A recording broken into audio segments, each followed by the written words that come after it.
آؤ تمہیں وفا کی ایک کہانی سناؤں، آؤ محبتوں کی ایک کہانی سناؤں۔ مدینے کا شہر ہے، اللہ کے محبوب جلوہ فراز ہے، مسجد نبوی میں ہر لمحہ نور برستا تھا۔ آقا تشریف فرماتے اور صحابہ حضور کے گرد یوں بیٹھتے جس طرح چاند کے گرد ہالہ ہوتا ہے اور بدر تمام کے گرد ستارے ہوتے ہیں۔ آقا واز و تلقین کرتے، لوگ سنتے، من میں اتارتے اور روحوں کو تازگی دیتے۔ ایک چھوٹا سا بچہ ہے جو ننھے ننھے پاؤں سے چل کے مسجد نبوی میں پہنچ جاتا ہے، نام اس کا عمیر ہے، بمشکل سے بولنا سیکھا ہے اس نے۔ آقا کریم علیہ السلام کی خدمت میں کبھی وہ اپنے چچا جلاس بن سوید کے ساتھ جاتا ہے، کبھی وہ اکیلا بھی چلا جاتا ہے۔ ایک دن اس کا چاچا نہیں گیا لیکن بچہ گیا اور حضور کی بات سنی۔ آقا کریم نے آخرت کے بارے میں، قیامت کے بارے میں نقشہ بیان کیا۔ جب وہ بچہ واپس پلٹا نا تو اپنے چچا کو کہتا ہے، یا اماہ سمیت رسول اللہ صلی اللہ علیہ وسلم یخبرنا عن الساعہ حتی کانی اراہا رای العین۔ اے میرے چچا، آج میں نے حضور کو قیامت کا ذکر کرتے دیکھا ہے، اور حضور نے ایسا ذکر کیا ہے کہ قیامت کا نقشہ میری آنکھوں کے سامنے آ گیا تھا۔ یہ بات جو ہے وہ اس بچے نے اپنے چچا کو سنائی، کیونکہ چچا آج غیر حاضر تھا اور بیٹا چاہ رہا تھا کہ میں اپنے چچا کو بھی حضور کی مجلس سے وہ سنی ہوئی بات بتا دوں اور جو محروم ہو گیا اس کی محرومیاں دور ہو جائیں۔ لیکن اس کا چاچا جلاس بن سوید ازلی بدبخت تھا۔ اس نے کہا، واللہ لو کان محمد صادقا لنحن شر من الحمیر۔ اللہ کی قسم اگر محمد سچا ہے نا تو ہم گدھوں سے بھی پھر گئے گزرے۔ جب یہ بات کہی اس نے تو اس بچے کے پاؤں تلے سے زمین نکل گئی کہ میرا چچا کیا بول رہا ہے، یہ تو مجھے انگلی لگا کے مسجد نبوی میں لے جایا کرتا تھا اور اس نے یہ کیا بات کہہ دی، یہ تو منافق نکلا۔ اللہ اکبر! اس بچے کی حیرت کی انتہا نہ رہی کہ یہ کیا ماجرا ہو گیا۔ اس بچے نے جو لفظ کہا اب سنیے، اس نے کہا، یا امی، اے میرے چچا، واللہ انکا کنت من احب الناس الی قلبی۔ اللہ کی قسم میرے دل کو سب سے اچھا اگر کوئی لگتا تھا بندہ تو وہ تو تھا۔ میں تیرے سے پیار کرتا تھا اس لیے کہ تو مجھے انگلی سے لگا کے حضور کی چوکھٹ پہ لے جایا کرتا تھا، مجھے اس لیے تو پسند تھا، مجھے کائنات میں سب سے محبوب تو تھا۔ واللہ لقد اصبحت الان ابغضهم الی قلبی جمیعا۔ اور اب میری حالت یہ ہے جتنا برا تو لگتا ہے واللہ مجھے کوئی بھی نہیں لگتا۔ یا امی انا بین الاثنتین۔ ہمارے ماں باپ قربان اس بچے کے، حضرت عمیر بن سعد رضی اللہ تعالیٰ عنہ کہتا ہے، یا امی، اے میرے چچا، واللہ انکا کنت من احب الناس الی قلبی۔ اس زمانے میں سب سے پیارا مجھے تو لگتا تھا۔ واللہ لقد اصبحت الان ابغضهم الی قلبی جمیعا۔ اور آج سب سے زیادہ مجھے برا تو لگتا ہے۔ آگے لفظ سنیے بچے کے، یا امی انا بین الاثنتین۔ چچا جی، اب میں ایسے دو راہے پہ کھڑا ہو گیا ہوں، دو راستے جاتے ہیں۔ ایک راستہ تو میرے لیے یہ ہے، اما ان اخون اللہ و رسولہ فلا اخبر الرسول۔ ایک راستہ تو یہ ہے کہ میں اللہ اور اس کے رسول سے خیانت کروں اور جو تیری بات ہے وہ رسول اللہ کو نہ بتاؤں۔ ایک تو یہ راستہ ہے کہ میں حضور سے خیانت کروں، اللہ سے بھی خیانت کروں، اور جو تو نے کہا ہے، جو تو نے بدتمیزی کی ہے، میں وہ بات حضور کو نہ بتاؤں۔ وَإِمَّا أَنْ أُخْبِرَ الرَّسُولَ وَلِيَكُنْ مَا يَكُونُ۔ اور دوسرا راستہ میرے پاس یہ ہے کہ جو تو نے کہا ہے میں جا کے حضور کو بتاؤں، پھر جو ہو سو ہو۔ بس اب میرے پاس دو ہی راستے ہیں۔ فقال جلاس بن سوید، اس کے چچا جلاس بن سوید نے کہا، انت طفل غرض لا یصدقک الناس فقل ما شئت۔ تو نا سمجھ سا بچہ ہے، چھوٹا سا بچہ ہے، تیری بات کس نے ماننی ہے، جا جو جی چاہتا ہے کہہ لے۔ وہ بچہ اٹھا اور حضور کی مجلس میں پہنچ گیا، حضور کی چوکھٹ پہ حاضر ہوا، اور وہ بچہ کیا کہتا ہے، صاحبو ان کانوں سے نہیں، ان جملوں کو دل کے کانوں سے سننا ہے، اور اس دعا کے ساتھ اللہ ہماری نسل کو بھی حضور کا ایسا پیار دے، حضور کی محبتیں دے۔ وہ کیا کہتا ہے، یا رسول اللہ صلی اللہ علیہ وسلم الجلاس بن سوید خان اللہ و رسولہ، حضور جلاس بن سوید نے اللہ اور اس کے رسول سے خیانت کی ہے، وہو امی، اور میرا چچا لگتا ہے۔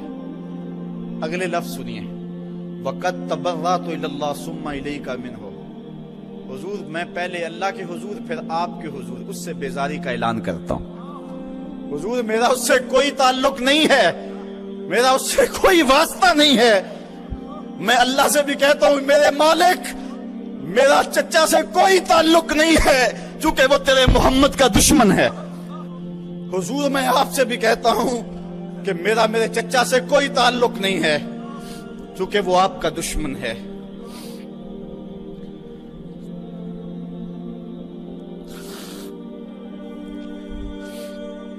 کالا وماذا قال، حضور نے فرمایا بچے اس نے کیا کہا ہے؟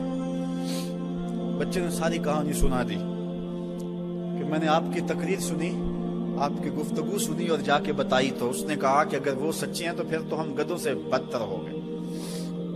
حضور نے صحابہ کو بلایا، کہا کہ یہ واقعہ پیش آیا ہے، بتاؤ کیا کریں۔ صحابہ نے عرض کی ھذا طفل صغیر لا تصدقه فهو لا یعی ما یقول والجلاس بن سوید یصلی معنا وهو شیخ کبیر وعاقل، حضور یہ بچہ چھوٹا ہے، کم عقل ہے، کم سمجھ ہے، یہ تو اپنی بات بھی نہیں صحیح طرح سمجھ سکتا، جو کہتا ہے تو وہ بھی نہیں جانتا، اور جلاس بن سوید بڑی عمر کا آدمی ہے، ہمارے ساتھ نمازیں پڑھتا ہے اور عاقل شخص، تو آپ اس بچے کی بات کی پرواہ نہ کیجیے اور اس کی خبر کی تصدیق نہ کیجیے۔ ادھر جلاس بن سوید کو جب پتا چلا تو اس نے بھی قسمیں کھانی شروع کر دی کہ میں نے تو کوئی بات کہی نہیں ہے، ایک چھوٹے سے بچے نے جا کے ویسے ہی بات کر دی۔ تو حضور نے اس بچے کی بات کو نظر انداز کیا صحابہ کے کہنے پہ۔ اب اس بچے نے جب دیکھا کہ میری بات حضور نے قبول نہیں کی ہے تو اس نے جھولی پھیلا لی اور آسمان کی طرف دیکھ کر کے کہا اللہم ان کنت صادقا فصدقنی وان کنت کاذبا فکذبنی، اے اللہ اگر میں جھوٹا ہوں تو مجھے جھوٹا کر دے، اور اگر میں سچا ہوں تو میری سچائی کا اعلان کر دے۔ یہ بچے نے جب بات کی تو ابھی اس نے منہ پہ دعا مانگ کے ہاتھ نہیں پھیرے تھے کہ جبریل آ گئے، اور سورہ توبہ کی آیت نازل ہوئی یحلفون باللہ ما قالوا وَلَقَدْ قَالُوا كَلِمَةَ الْكُفْرِ وَكَفَرُوا بَعْدَ إِسْلَامِهِمْ، یہ قسمیں کھاتے ہیں کہ ہم نے یہ بات نہیں کی ہے، محبوب انہوں نے اسلام لانے کے بعد کلمہ کفر بولا ہے، انہوں نے کلمہ کفر بولا ہے، اس نے بات کہی ہے۔ تو اللہ تعالیٰ کے محبوب نے اس بچے کو اپنے پاس بلایا، کہا مرحبا بالذی صدقہ ربہ من فوق سبع سماوات، خوش آمدید وہ بچے جس کی 7 آسمانوں سے اوپر رب نے بھی گواہی دی ہے، جس کی رب نے بھی گواہی دی ہے۔ پھر حضور نے اس بچے کے کان کو پکڑا اور فرمایا وفت اذنک یا غلام وصدقک ربک، بچے تیرے کان نے ٹھیک ہی سنا تھا اور تو وہ ہے جس کی گواہی اور جس کی تصدیق میرے رب نے فرمائی۔ اللہ اکبر۔ حضرت عمر رضی اللہ تعالیٰ عنہ کا دور آیا تو انہوں نے حضرت عمیر بن سعد انصاری رضی اللہ تعالیٰ عنہ کو حمص کا گورنر بنا دیا، اور پھر جب وہ فوت ہوئے تو حضرت عمر روئے، فرماتے کاش کہ میرے پاس عمیر جیسا کوئی دوسرا آدمی ہوتا اور میں مسلمانوں کی محافظت کے لیے اسے مقرر کرتا۔ اللہ اکبر۔ تو حضور علیہ الصلوۃ والسلام کی محبت اور حضور کے ساتھ وفا کا یہ رشتہ اور یہ تعلق اور یہ گہرا ربط اللہ تعالیٰ کی محبت کا بندے کو مستحق کرتا ہے۔ اللہ نے بھری بزم کے اندر اس بچے کو عمیر بن سعد رضی اللہ تعالیٰ عنہ کو جھوٹا نہیں ہونے دیا۔ تو اقبال کہتا ہے کی محمد سے وفا تو نے تو ہم تیرے ہیں، یہ جہاں چیز ہے کیا لوح و قلم تیرے ہیں۔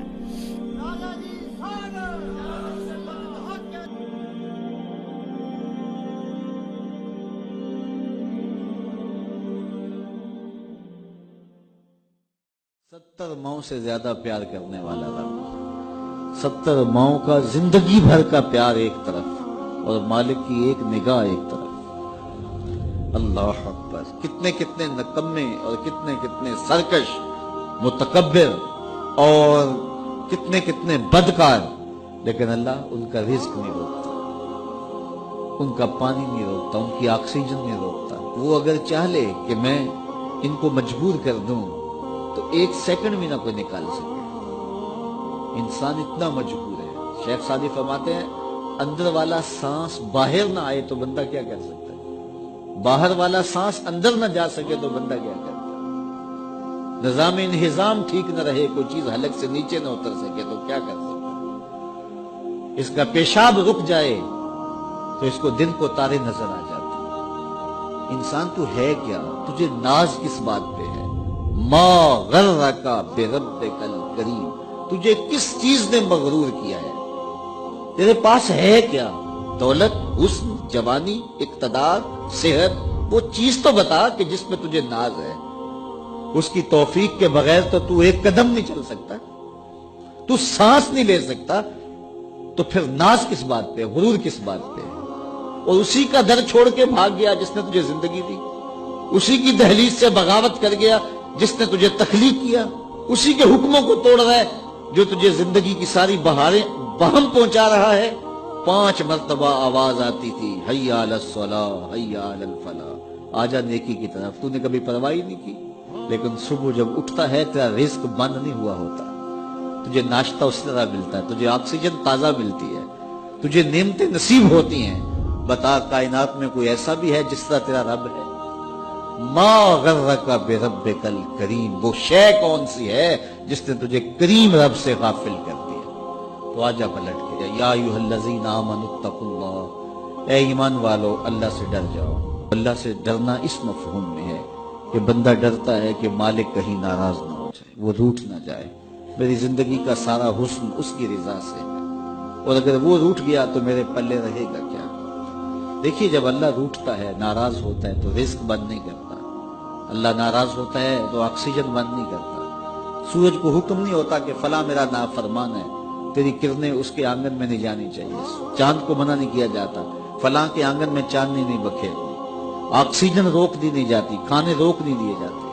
جب اللہ کسی سے ناراض ہو جاتا ہے ہدایت روک دیتا ہے، اللہ کسی سے ناراض ہوتا ہے تو من اجڑ جاتا ہے، اللہ جب کسی سے ناراض ہوتا ہے تو سجدوں کی توفیق نہیں ملتی، اللہ جب کسی سے ناراض ہوتا ہے تو خشیت الہی کے جذبے چھین لیے جاتے ہیں، تو وہ یہ دولتیں لے لیتا ہے۔ بندہ سمجھتا ہے میں نماز پڑھنے نہیں جاتا، اور تو کون ہے نہ جانے والا، وہ بلاتا ہی نہیں، تجھے توفیق سجدہ ہی نہیں دیتا ہے، تو کون ہے؟ تو بھاگتا ہوا جائے۔ یار کسی کو کارڈ آیا ہو کسی منسٹر کا تو وہ کئی لوگوں کو دکھاتا پھرتا ہے، آج کل تو وہ جو ہے وہ شیئر کر دیتے ہیں جی مجھے فلاں نے بلایا ہے، تو لوگ جلیاں ڈالتے ہوئے جاتے ہیں فلاں نے بلایا، تو رب نے بلایا ہو تو کوئی جائے نا؟ او میاں تجھے اس نے پھر بلایا ہی نہیں، تیرے سے ناراضگی ایسی ہے کہ تیرے کانوں سے آواز تو ٹکرائی ہے لیکن تیری روح تک نہیں پہنچی، اس نے روک دیا راستے میں۔ اللہ فرماتا ہے کہ ہم ان کے کانوں میں پردے ڈال دیتے ہیں، ان کی آنکھوں پہ پردے ڈال دیتے ہیں، ان کے دل پہ پردے ڈال دیتے ہیں۔ تو بندہ کہتا ہے میں نہیں پڑھتا، تو کون ہے نہ پڑھنے والا؟ وہ تمہیں بلاتا نہیں، قابل نہیں سمجھا گیا، کیونکہ تو نے اس کے حکموں سے منہ موڑا، اس کی فرما برداری کو چھوڑا، تو پھر اس نے بھی تجھے راندہ درگاہ کر دیا، اور بھٹکتا پھر سویر سے لے کر شام تک کس کس کو سلوٹ کرتا ہے، لیکن تجھے توفیق نہیں ہوگی اس کی حضور سجدہ ریزی کی۔ اگر کوئی نماز نہیں پڑھتا، کوئی سجدہ ریزی نہیں کرتا، اللہ کے حضور جھکنے کی اگر کسی کو عادت تھی، وہ مت سمجھے کہ میں نہیں کرتا۔ اللہ اکبر، اس سے چھین لی جاتی ہے توفیق، چھین لی جاتی ہے توفیق۔ تو اللہ سے توفیق مانگو کہ اللہ ہم سے کبھی بھی اپنی توفیق نہ چھین، ہمیشہ ہماری پیشانیوں کو سجدے نصیب کرے۔ تو کہا اے ایمان والو اللہ سے ڈر جاؤ، اللہ اکبر، یعنی اس سے محبت کرتے ہو تو اس کی ناراضگی سے ڈر جاؤ، کہیں وہ روٹھ نہ جائے، وہ ناراض نہ ہو جائے۔ وَلْتَنْظُرْ نَفْسٌ مَا قَدَّمَتْ لِغَدٍ،